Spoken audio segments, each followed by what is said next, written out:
Marwadi university మంచి భవిష్యత్తు కోసం తెలుగు విద్యార్థులు ఇష్టపడే యూనివర్సిటీ. కాల్ 9059052378 9059052379.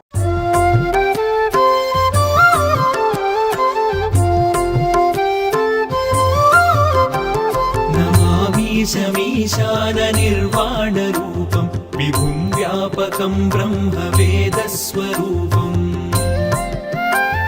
నిజం నిర్గుణం నిర్వికల్పం నిరీహం చిరాకాశమాకాశవాసం భజేహం. మహాశివరాత్రి పర్వదినం సందర్భంగా విశాఖ సాగర తీరంలో అద్భుతమైనటువంటి ఘట్టం ఆవిష్కృతమైంది. ప్రతి ఏడాది మహాశివరాత్రి సందర్భంగా టి సుబ్బరామిరెడ్డి గారి ఆధ్వర్యంలో జరుగుతున్నటువంటి మహా కుంభాభిషేకం 40వ ఏడాది కూడా చాలా అత్యంత వైభవంగా జరుగుతోంది. ఇక్కడ ప్రత్యేకంగా ప్రతి ఒక్క భక్తులు ఒక ఆధ్యాత్మికమైన అనుభూతి పొందడానికి అరుదైన అవకాశం అని చెప్పొచ్చు. జనరల్గా శివాలయంలో అంతరాలయంలోనికి భక్తులకు ఎక్కడా కూడా ప్రవేశం ఉండదు. అలాంటిది సుబ్బరామిరెడ్డి గారు ప్రతి సంవత్సరం నిర్వహించేటటువంటి మహాశివరాత్రి సందర్భంగా నిర్వహించే మహా కుంభాభిషేకంలో స్వహస్తాలతో భక్తులే స్వయంగా శివలింగానికి అభిషేకం చేసుకునేటటువంటి మహాభాగ్యాన్ని కల్పించేటటువంటి అద్భుతమైన ఘట్టం అని కూడా చెప్పొచ్చు. సుబ్బరామిరెడ్డి గారు కూడా ప్రతి ఒక్క భక్తుల చేత తమ స్వహస్తాలతో ఎలా అయితే అభిషేకం చేసి వాళ్ళు ఒక ఆధ్యాత్మికమైనటువంటి అనుభూతి పొందేటటువంటి దృశ్యాన్ని మీరు చూస్తూ ఉన్నారు. ప్రతి ఏడాది నిర్విరామంగా 1,08,00,000 శివలింగాలు ఒకే చోట ఆవిష్కృతమై మహాకుంభాభిషేకం కన్నుల పండుగ జరుగుతుందని కూడా చెప్పొచ్చు. ఇక్కడ మీరు చూస్తున్నారు ప్రతి ఒక్కరూ పాలాభిషేకాలు, జలాభిషేకాలు, కుంకుమ నీళ్లతో అభిషేకాలు, పుష్పాలతో అలంకరణ ఇవన్నీ కూడా చాలా అరుదైన అవకాశంగా భక్తులు భావిస్తూ లక్షలాదిగా భక్తులు ఒక్కరోజునే స్వామివారి దర్శనాని కోసం వస్తూ ఉంటారు. నీళ్ళ బిందెలతో ప్రతి ఒక్కరు మహిళలను కూడా మీరు చూస్తున్నారు. ప్రతి ఒక్కరు క్యూ కడుతూ తమ స్వహస్తాలతో ఇక్కడ శివలింగానికి అభిషేకాలు చేస్తున్నటువంటి దృశ్యాలు. నమస్తే అండి. భక్తులే నేరుగా తమ స్వహస్తాలతో అభిషేకం చేసుకునే ఒక గొప్ప భాగ్యాన్ని మీరు కల్పిస్తున్నారు. విశాఖపట్నం వేదికగా మహాకుంభాభిషేకం ఏం చెప్పాలి? ఇది దేశ చరిత్రలోని ఒక ప్రాంతంలో 1,000 శివలింగాలను ప్రతిష్ఠ చేసి కంటిన్యూస్గా 40 సంవత్సరాలు అభిషేకం ప్రజల చేత చేయించడం అనేది ఇది ఒక అద్భుతం, అమోఘం, ఈశ్వర కటాక్షం. ఇది ఈశ్వర కటాక్షంతో విశాఖ ప్రజల అదృష్టం. వాళ్ళకి అందరికీ నా ద్వారా సంకల్పం వచ్చింది. ఏది ఏవైనా ఒక మహాయోగి నాకు చెప్పినటువంటి సలహా మీదనే ఆనాడు ప్రారంభించాను.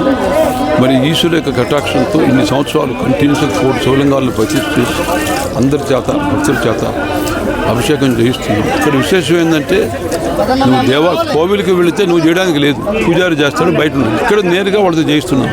ఇది పెద్ద గొప్ప అవకాశం. ఒకటి నేనే నీరు ఏర్పాటు చేస్తున్నాను, నేనే దగ్గరుండి అభిషేకం చేస్తున్నాను. అంతా ఈశ్వరి ప్రతి ఏడాది మహాశివరాత్రి వచ్చిందంటే సాగర తీరానికి క్యూ కడతారు. ఎందుకంటే మీరు చేసేటటువంటి మహాకుంభాభిషేకంలో ఒక అద్భుతమైనటువంటి అవకాశం కోసం భక్తులు చూస్తూ ఉంటారు. ఏం చెప్తారు? అదే ఇది తిరునాళ్ళు తయారు చేశాను. మామూలుగా నా కోరిక ఏంటంటే తిరునాళ్ళు కావాలి. సో ఇప్పుడు మహాశివరాత్రి అంటే విశాఖపట్నం తిరునాళ్ళు పూజ, భక్తి, ప్రజలు అందరూ ఆనందంగా, విశాఖ ప్రజలు, విజయనగరం ప్రజలు అందరూ కూడా ఎంతో ఆనందంగా ఉన్నారు. ముఖ్యంగా మీరు చూస్తున్నారు ఒక తిరునాళ్ళు. మహాశివరాత్రి అంటే విశాఖ తీరంలో ఒక తిరునాళ్ళు జరగాలనేటటువంటి గొప్ప సంకల్పంతో గత 40 ఏళ్లుగా కూడా ఎక్కడ ఆగకుండా నిర్విరామంగా మహాకుంభాభిషేకం జరుగుతోంది. ఈ ఏడాది కూడా వేలాదిగా భక్తులు ఉదయం నుంచి కూడా క్యూ కడుతున్నారు. మహిళలు అలాగే మగవారు, చిన్నపిల్లలు సైతం తమ కోరిన కోరికలు తీర్చు శివయ్య అని వేడుకుంటూ వాళ్ళ స్వహస్తాలతో ఇక్కడ అభిషేకం చేస్తున్నారు. ప్రత్యేకమైనటువంటి క్యూ లైన్లు ఏర్పాటు చేశారు. అందుకు తగ్గటువంటి భక్తులు ఎక్కడ ఎటువంటి ఇబ్బందులకు గురి కాకుండా ప్రత్యేకమైన ఈ టెంట్లు ఏర్పాటు చేయటం, షామియానాలు ఏర్పాటు చేయటం, క్యూ లైన్లు డివైడ్ చేయటం, అట్లే వచ్చినటువంటి ప్రతి ఒక్క భక్తులకి ప్రసాదాలు వితరణ చేయటం, ఇవన్నీ కూడా మనం చూస్తూ ఉన్నాం. ఒకసారి కొంతమంది భక్తులతో కూడా మనం మాట్లాడిద్దాం. రామిరెడ్డి గారిది ప్రతి సంవత్సరం నేను మస్ట్గా ఏది ఉన్నా లేకపోయినా నేను మస్ట్గా వస్తానండి. ఎందుకంటే చాలా ఇక్కడ వస్తే చాలా పవిత్రంగా అనిపిస్తుంది. శివుడు ఇక్కడే ఉన్నాడు అన్నట్టు నాకు అనిపిస్తూ ఉంటుంది.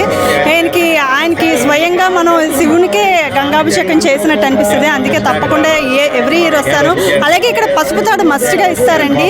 నేను ప్రతి సంవత్సరం ఇక పసుపు తాడుని మస్ట్గా తీసుకోవడానికే చూస్తాను. పసుపు తాడు తీసుకొని ఈ పసుపు తాడుతోనే నేను ఇయర్ అంతా ఏ తాడు మార్చుకోవాలి, పుస్తులు మార్చుకోవాలంటే ఈ పసుపు తాడుతోనే నేను మెయింటైన్ చేస్తాను తప్ప వేరే పసుపు తాడు అనేది యూజ్ చేయనండి. అంత పవిత్రంగా నేను ఫీల్ అవుతాను. అందుకే ప్రతి సంవత్సరం మస్ట్గా ఇక్కడికి వస్తాము. మిస్ అయింది ఎప్పుడూ ఉండదు. నేను ఒకవేళ ఏదైనా మిస్ అయినా మా హస్బెండ్ని తప్పకుండా పంపించి పసుపు తాడు తీసుకుంటామండి. Thank you so much. జాగారం ఉంటారా? తప్పకుండానండి. జాగారం ఉపవాసం ఉండటం వల్ల అంటే ఏంటి ప్రయోజనం? మీకు ఐడియా ఉందా? అంటే మనం కోరిన కోరికలు తీరుతాయి. పెళ్లి కాని వారు జాగారం చేసినట్టయితే మంచి భర్త దొరుకుతారు. చాలా ఆనందంగా ఉంటామని విశ్వసిస్తూ ఉంటాం. పెళ్లి అవ్వకముందు నుంచి మీరు మంచి భర్త కోసం జాగారం చేశానండి. అలాగే మంచి భర్త దొరికారు. చాలా హ్యాపీగా లైఫ్ లీడ్ చేస్తున్నాం. సూపర్ అండి. ఇంకేంటి certificate? Okay, thank you so much అండి. Thank you. ఇంతకు ముందు అయితే చాలా కలివిడిగా ఇంటి చుట్టుపక్కల వాళ్ళు అందరూ అదొక రకం అంటే ఎప్పుడు శివరాత్రి. ఇప్పుడు అందుకే బీచ్కి వచ్చేస్తున్నామండి. నైట్ ఇక్కడికి వచ్చి స్టే చేస్తాం. 2 అలా టైం వరకు ఉండి వెళ్తే అక్కడ కొంతసేపు ఉండి అలా పడుకుంటున్నాం. ఎన్ని ఇయర్స్ నుంచి చేస్తున్నారు? 5 years 30 years అయిపోయింది. ఫస్ట్ అంటే బిఫోర్ మ్యారేజ్ ఎడ్యుకేషన్ కోసమా మంచి భర్త రావాలన్నా? బిఫోర్ మ్యారేజ్ కూడా చేసేదాన్ని అండి. బీచ్కి వచ్చేవాళ్ళం కాదు. అంటే మాది అక్కడ చిన్న ముసురువాడ, కొంచెం ఇక్కడ రావడం దూరం. కానీ మ్యారేజ్ అయిన తర్వాత మాత్రం వస్తున్నాం రెగ్యులర్గా. కోరిన కోరికలు నెరవేరుతున్నాయా? నెరవేరుతాయండి. కంపల్సరిగా జాగారం ఉండి చక్కగా ఏమైనా అలా దేవుని రోజంతా తలుచుకుంటే మాత్రం నిజంగా ఆకలి వేయదు, నిద్ర కూడా రాదండి. ఆ తెల్లవారుతున్నానుగా కొంచెం నిద్ర వస్తుంది, కానీ అతను అలా అనుకుంటే అసలు ఆ రోజు తినాలని కూడా అసలు అనిపించదు. అంటే ఇప్పుడు కొంతమంది పిల్లలు లైక్ జాగారం అనేటప్పటికి టైం చూసుకొని ఈ టైం వరకు ఉంటే మనం సరిపోతుందని. బట్ అంతకుముందు అయితే జాగారణ చేసిన నైట్ అంతా టెంపుల్కి వెళ్ళటమో లేకపోతే ఏదైనా శివుడికి సంబంధించిన పుస్తకాలు చదవటమో ఇట్లా గడిచి. అవునవును, చాలా చేంజ్ వస్తుంది. ఇప్పుడు వాళ్ళు ఏంటంటే బుక్స్ చదువుతూ ఉండట్లేదు, కానీ మూవీస్ చూస్తూ కొంచెం అలా జాగరణ చేస్తున్నారు. అంతే. ఎక్కువ బీచ్కి వచ్చేస్తున్నాం. అందుకే నైట్ వీళ్ళకి కూడా నిద్ర రాదని 2 ఆ టైం వరకు మా వాళ్ళు ఉంటారు, మా పిల్లలు. ఆ తర్వాత కొంచెం నిద్ర వస్తే పడుకుపోతున్నారు. విశాఖ సాగర తీరం శివనామ స్మరణతో మారుమ్రోగుతోంది. ఆధ్యాత్మిక వాతావరణం వెల్లువిరుస్తోంది.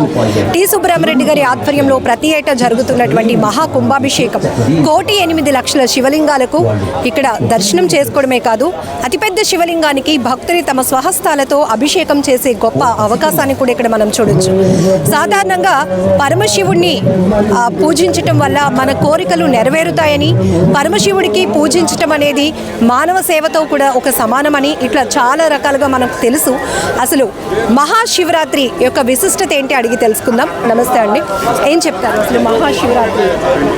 వాగర్ధావ్యవ సంపృక్తౌ వాగర్ధ ప్రతిపత్తయే జగతః పితరౌ వందే పార్వతీ పరమేశ్వరౌ మృత్యుంజయాయ రుద్రాయ నీలకంఠాయ శంభవే అమృతేశాయ శర్వాయ శ్రీ మహాదేవారతే నమః.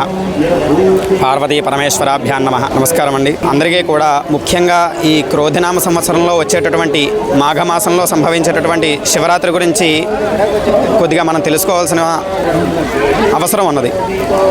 మామూలుగా మహాశివరాత్రి అనేది చాలా మహోత్తరమైనటువంటి పర్వదినం.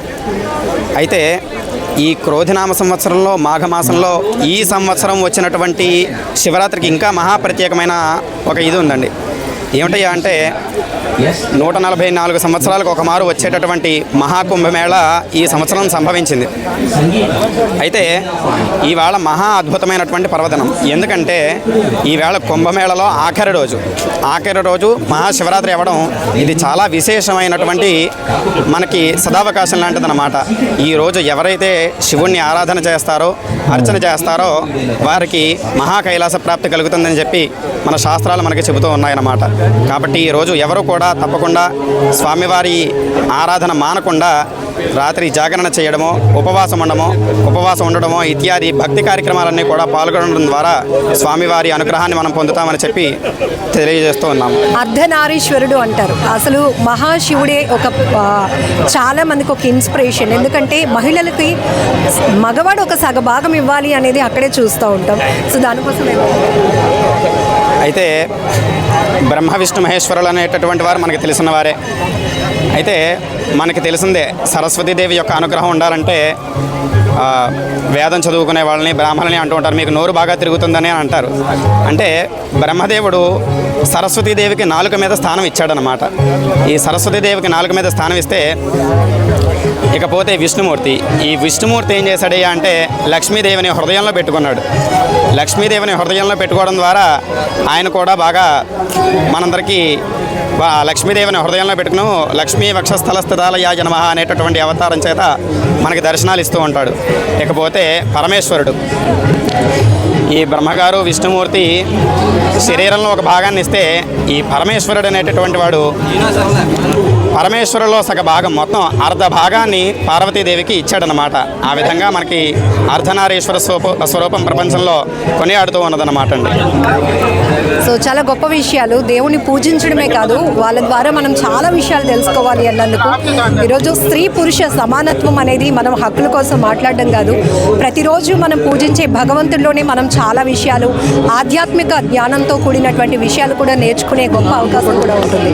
ఇది విశాఖలో జరుగుతున్నటువంటి మహాశివరాత్రి పర్వదిన వేడుకల శుభ సందర్భం. కెమెరా పర్సన్ శేఖర్తో లక్ష్మి, ఐ డ్రీమ్, వైజాగ్.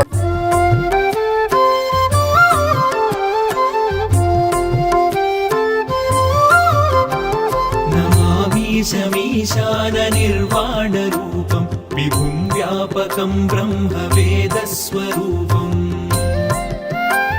निजं निर्गुणं निर्विकल्पं निरीहं चिदाकाशमाकाशवासं भजेऽहम्